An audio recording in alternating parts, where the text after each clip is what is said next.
Dear audience, যে 11টি ঔষধ সব সময় আমাদের বাসায় রাখা জরুরি, চলুন জেনে নেওয়া যাক সেই 11টি ঔষধ কি কি। প্রথমে রয়েছে প্যারাসিটামল। তীব্র জ্বর, মাথা ব্যথা, শরীর ব্যথা ইত্যাদির জন্য প্যারাসিটামল ওষুধটি খুবই গুরুত্বপূর্ণ। এটি একটি ওটিসি মেডিসিন, এটি আপনার বাসায় রাখতে পারেন। এরপর হচ্ছে এসিক্লোফেনাক। এসিক্লোফেনাক এই ঔষধটি কেন আপনি বাসায় রাখবেন? যদি আপনার শরীর ব্যথা থাকে সেক্ষেত্রে আপনি এটি দিনে 2 বার খেতে পারবেন ভরা পেটে। যে কোনো ব্যথানাশক ঔষধ খাওয়ার পূর্বে আপনাকে অবশ্যই অ্যান্টি অ্যালসারেন্ট অর্থাৎ গ্যাস্ট্রিকের ওষুধ খেতে হবে, অর্থাৎ গ্যাস্ট্রিকের ঔষধও কিন্তু আপনার সাথে থাকা লাগবে। এরপর হচ্ছে অনডেনসার্টন। এই ঔষধটি বমিনাশক হিসেবে কাজ করবে, অর্থাৎ বমি বমি ভাব, এক্ষেত্রে এই ওষুধটি সেবন করা যায়। এই ঔষধ দিনে 3 বার, অর্থাৎ এই ওষুধটি একটি করে ট্যাবলেট দিনে 3 বার সেবন করা যায়। এরপর হচ্ছে টাইমোনিয়াম মিথাইল সালফেট।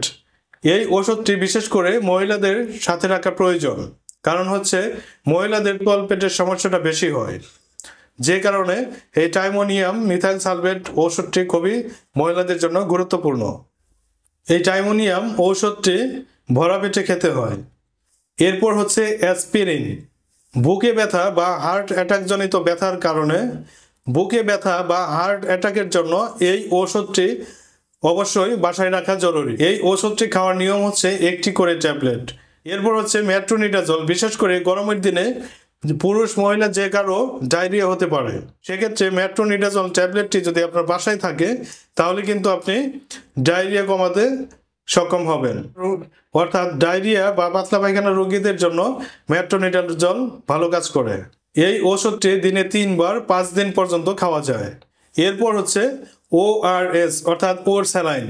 ওর স্যালাইন যাদের ডায়রিয়া হয়, ডায়রিয়া হলে কিন্তু ওর স্যালাইনের বিকল্প নেই। যতবার টয়লেটে যাবে ততবার টয়লেট থেকে আসার পরে কিন্তু ওর স্যালাইন খেতে হয়, যাতে পানি স্বল্পতা শরীরে না হয়, অর্থাৎ ওর স্যালাইন থাকা জরুরি।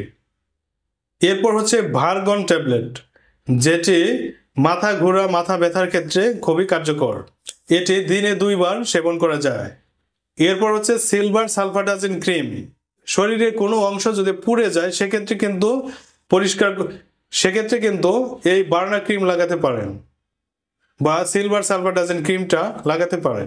এরপর হচ্ছে ভায়োডিন সলিউশন, কটন বা তুলা বা গজ। এই 3টি জিনিস যদি আপনি রাখেন তাহলে কি হবে, যদি অ্যাক্সিডেন্টলি আপনার হাত পা শরীর যে কোনো অঙ্গ কেটে গেল, সাথে সাথে কিন্তু আপনি বায়োটিন দিয়ে ওইটা জীবাণুমুক্ত করতে পারবেন। ডিয়ার অডিয়েন্স, আজকের মতো এ পর্যন্তই। সকলের সুস্থতা কামনা করে এখানেই বিদায় নিচ্ছি। দেখা হবে আগামী কোনো ভিডিওতে। সে পর্যন্ত সুস্থ থাকুন, ভালো থাকুন। আসসালামু আলাইকুম।